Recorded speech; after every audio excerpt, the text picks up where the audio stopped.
Welcome back, everyone. Paul Chamberlain, the Air Force guy, here today with Everything RVs podcast.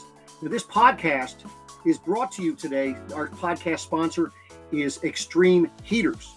Now, in the event that you are thinking about or you're currently camping or living out of an RV in inclement weather, cold weather, this is something you may want to check out. I'll have the link down below along with a special discount code up until January 31st of 2025. But as I tell everyone all the time, this podcast is for you, those of you that are looking to RV, those that are currently RVing. And what I'm trying to do is bring you the information that you need so that you can make memories that will last a lifetime. And today is, I think, probably one of the most exciting ones I've had to do an interview with, because this one is where I see a lot of people wanting to go, and that is they want to go ahead and possibly get out of their current jobs, their day-to-day jobs. They want to do some traveling, but they want to know how they can go ahead and make that happen because they're going to need some income. And so today I am happy to say that I have Matt and Laurie from Why Not Wander. So let me bring them on here. Good morning, everyone. How y'all doing? You having a good day? Excellent day. How are you today? Wonderful. So why don't you take a moment and just introduce yourselves? And what we're going to do is we're going to go ahead and basically, this is your website you all have. And just tell us a little bit about you and what you all been doing and how you made things happen. All right. So we're Matt and Laurie, and Matt was actually a police officer, and he started experiencing some health issues. So we looked at each other and said, what do we need life to look like? And we both decided big changes needed to happen for healing, but also for less stress in his life and both of our lives, actually. And so we just started looking into things. He actually went to a department meeting one night, and I started researching and saw that we could live in our RV and work at a campground and actually have an RV spot for free. And so that kind of was a light bulb moment for me, because I had known about camp hosts in the past, but didn't realize that you could do that for free. I just didn't realize all the benefits behind it. So as I dove deeper while he was at this department meeting, I ended up finding work camping where you can actually make an income and get your site for free. So that changed everything. Within 6 weeks, he put in his resignation pretty quickly. He gave a month notice, and within 6 weeks, we were hitting the road. Well, that is awesome. So now how long have you been RVing? RVing was an additional year beyond that, right? So about 5 years. Yeah, something like that. But you all didn't start off in just a travel trailer first, right? You guys we did. I thought I read something where you guys bought a bus and something and redid it. Oh, wow. You've really done your research. Of course, that's my job, right? Well, for a short time, I did work for our local school district, and they sell their buses that are retired. And we put a bid in and got a retired school bus really cheap, and it became my project. Completely gutted it and renovated it and painted it. It was absolutely beautiful. So we played around with that just for a short time. So you could call us schoolies for maybe a short season. Then we sold it to a lady from North Carolina, and she took it and entered it in tiny house shows. And we stayed in touch for a short time, but we just had a very short stint with the school bus. This was before before schoolies were ever a thing, really. I mean, they were just starting. We were just starting to see that they were cool on Pinterest. Okay, so I didn't read it in depth enough, I guess. But anyway, so you had travel trailers from an RV standpoint. Yes. Our first travel trailer was a 28-foot, one slide. That's what we hit the road in. Okay. 2-season. Yeah. What's that? A 2-season. We'll add that. Oh, yeah. Well, people always ask me, Paul, is this camper a 4-season? I said, well, what are the 4 seasons you're camping in? You know, what are you in Florida? Yeah, no problem. It makes a difference. It certainly does. So, but now you all are camping. You're in pretty cold weather where you guys are at. We are currently. We try to chase 70s, but due to family situation and circumstances, we're currently in Michigan. It's been down in the 20s a few times, so it's feels like 4 degrees. Yes. Yes. Okay. Yeah. So now, how long are you guys going to be in Michigan? We're not sure, but I'm guessing probably the whole winter. Just Okay. we're not sure. So Okay. yeah. This is the first season we don't have our year planned out. We normally try to plan out a full year, and we kind of know what we're going to be doing. Right now is a little unusual for us, but we're indefinite in Michigan right now. Okay. So now, with that being said, so if somebody were looking to go the RV route and go look at work camping, because I know from work camping standpoint, I guess the pay, the benefits, and everything, they kind of fluctuate depending on where you are and what campground you're at. Is that right? That is true. Yes. And different areas have, obviously, you're going to go minimum wage across the board. For depending on what state you're in, it's going to go by minimum wage, but a lot of campgrounds are willing to pay more, and sometimes significantly more. So it kind of becomes a game of bargaining with the campgrounds and just knowing that you have a little bit of leverage. Some of them won't budge at all, but yeah, you do have the ability to make more than just minimum wage. Because, I have seen in there was a campground that we were at that actually had people that worked there, but they weren't paid. They were just given their site for free. And they weren't given like a 1099 at the end of the year for the site.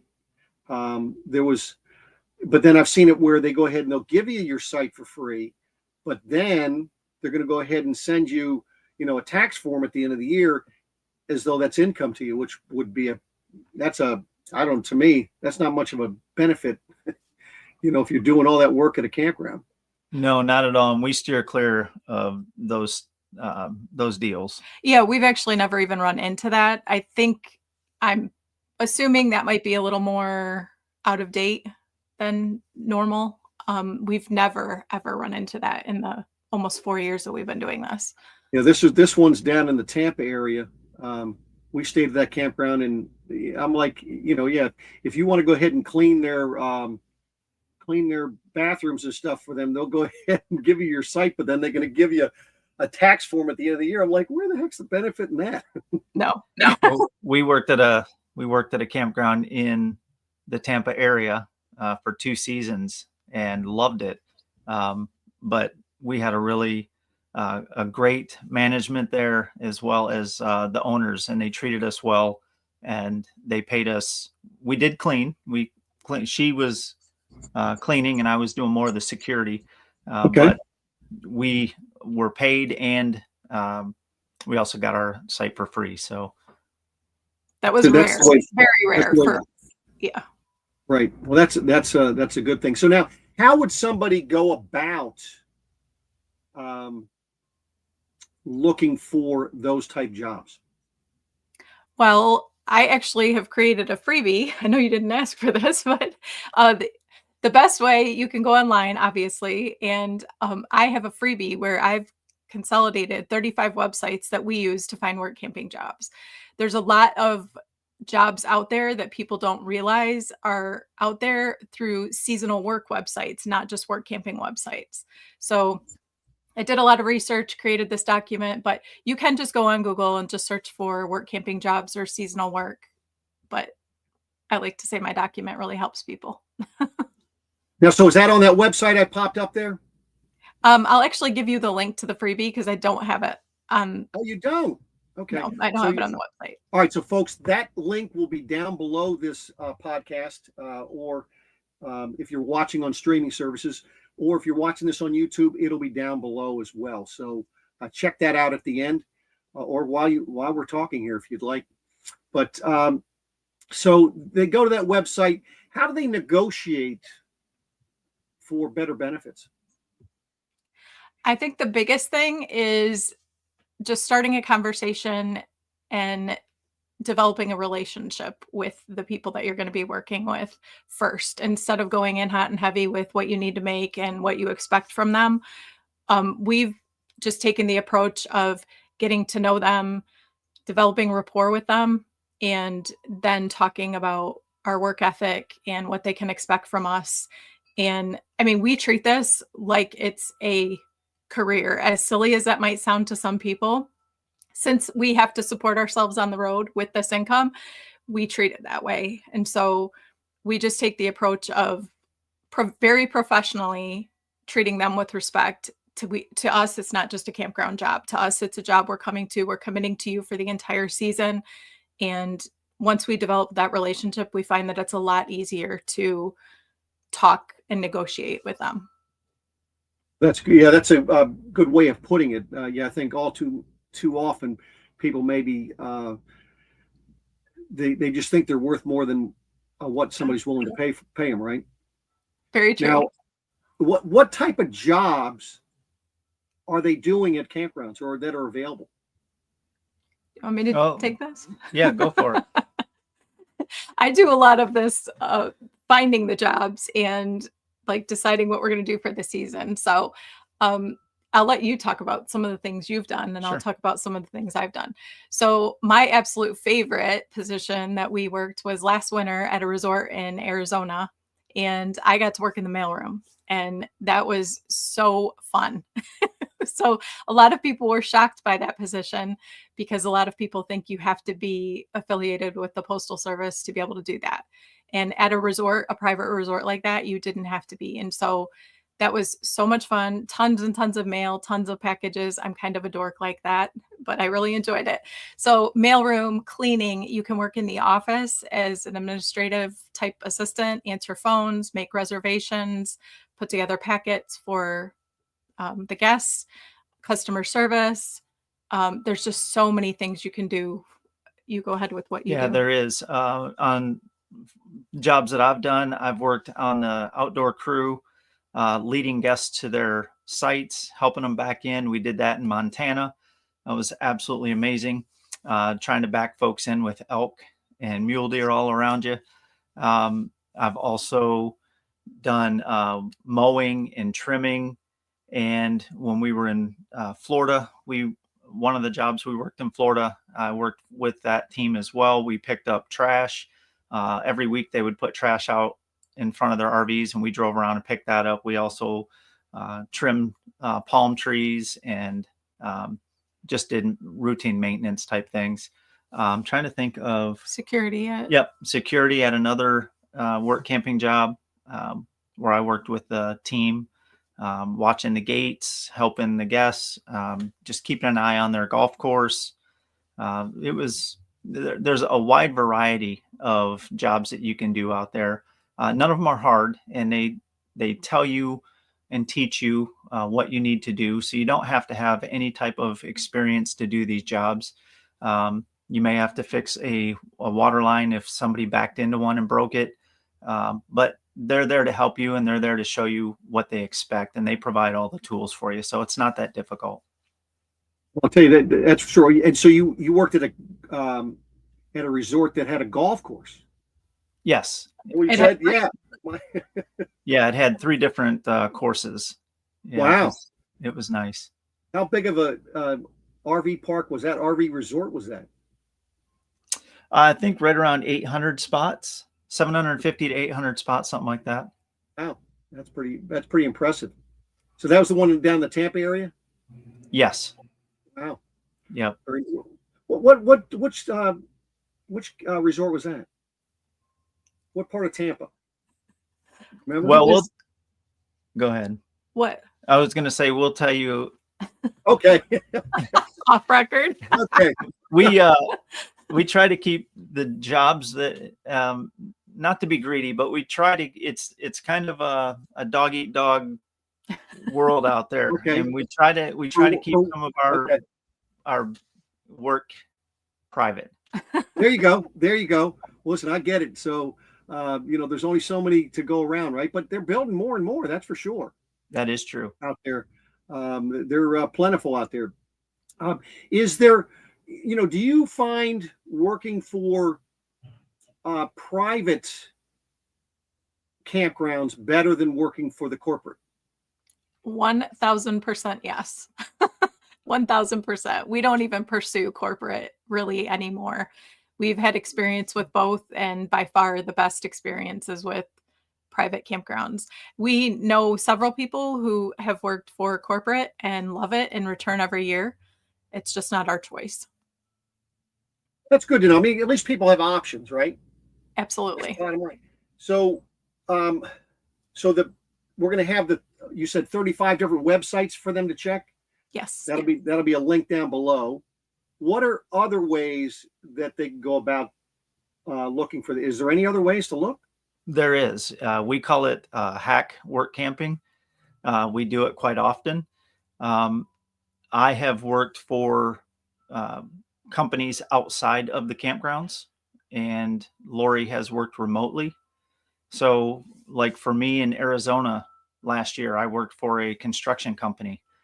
Just went out, boots on the ground, put a bunch of applications out, and was hired. Drove a truck for this construction company, absolutely loved it.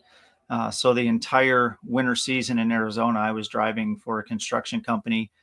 She was working for the mailroom at the resort we were staying at. So we got the free space and amenities, but and she was paid as well on top of getting the free space. And then I was working for a construction company. So there are ways that you can make this work.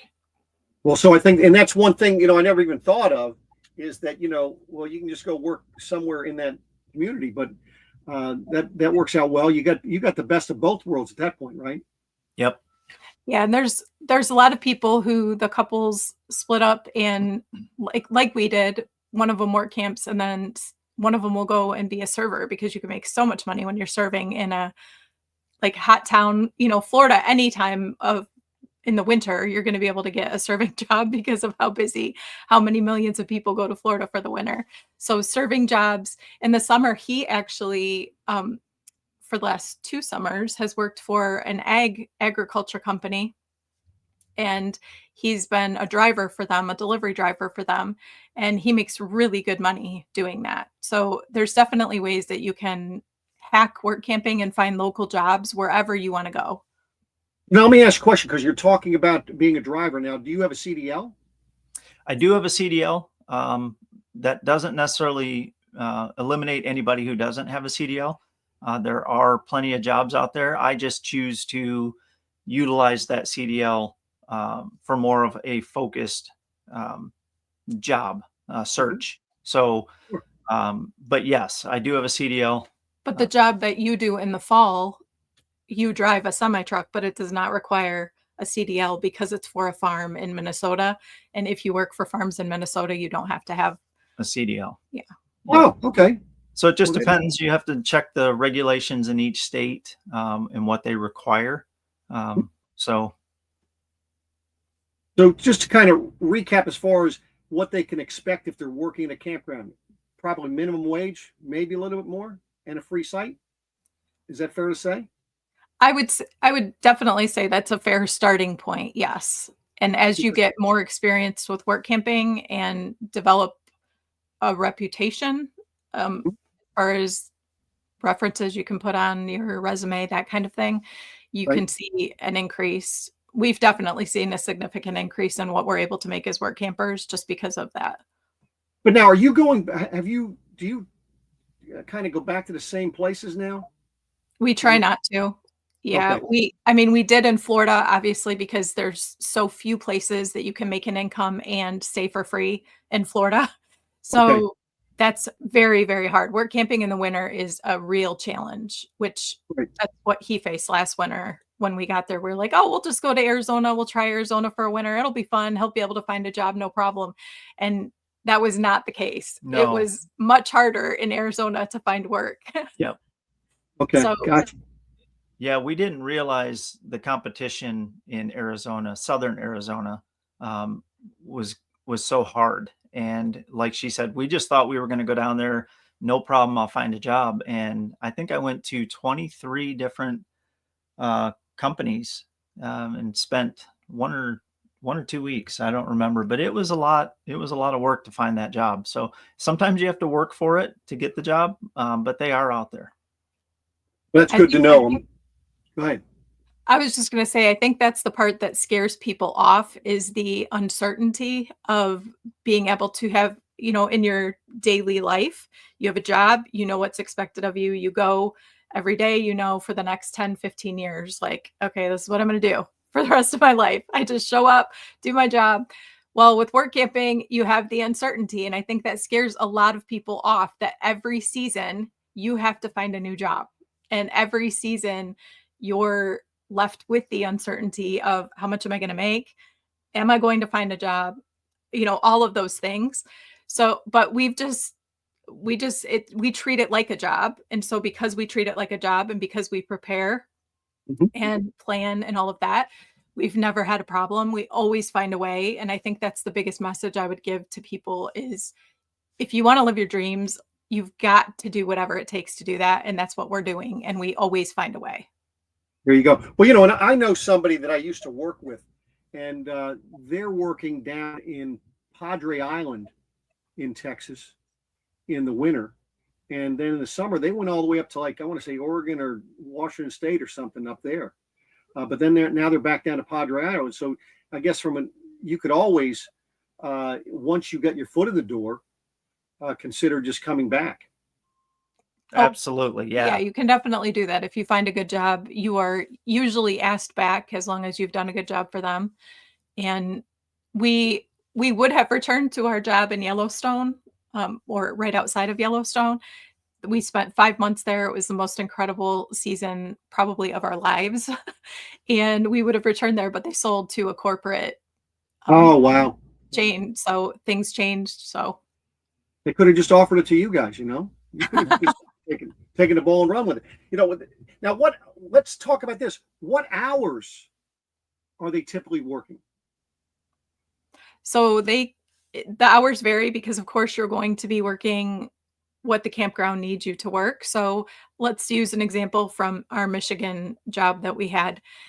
That one, some days we were getting up and having to be at work by around 8, and we were off by 3 or 4. And other times we would go to work at noon or 2 and work until 10 at night.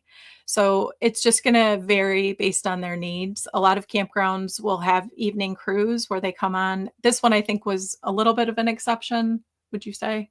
I think so. Yeah. Just because they were very, very, very attentive to their clean facilities. So we were cleaning all the way up until 10 o'clock at night. But for the most part, it's going to be regular business hours, but you might have, we've seen overnight positions. That campground actually had an overnight security crew that were work campers. So, but for the most part, regular business hours. Wonderful. Now, so is there anything that we didn't cover, or that you didn't cover that you want to throw out there? Yeah. One thing I'd like to just mention is, with this lifestyle, you can also negotiate your shift. If you want to see the area that you're going to be in. When we were in the Yellowstone area in Montana, we had a great schedule. What was it? 4 on, 3 off. 4 on, 3 off. And consecutive too. Consecutive. It was the same every single week. We knew what 4 days we were working. We knew what 3 days we were off. And we enjoyed that whole 5-month season in Yellowstone, knowing we had 3 straight days off. So you can negotiate that as well. It's not just about pay, but you also, as far as the pay goes, you want to consider the fact you are getting a free site, free electric, utilities. You're getting all that. Some of them even throw in free laundry. Not all of them, but some do. So you need to calculate that into the total pay that they're offering you. So don't just look at, I'm only making minimum wage. You got to add what those costs would be. If you were living in a sticks and bricks, what would your monthly mortgage be?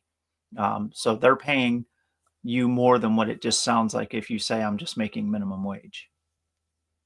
I think that's a very, very valid point, because I tell you, some places, especially in the hot weather, if you're in an area like Florida, I mean, I've heard some people where they're paying electric, they're paying like $250 a month.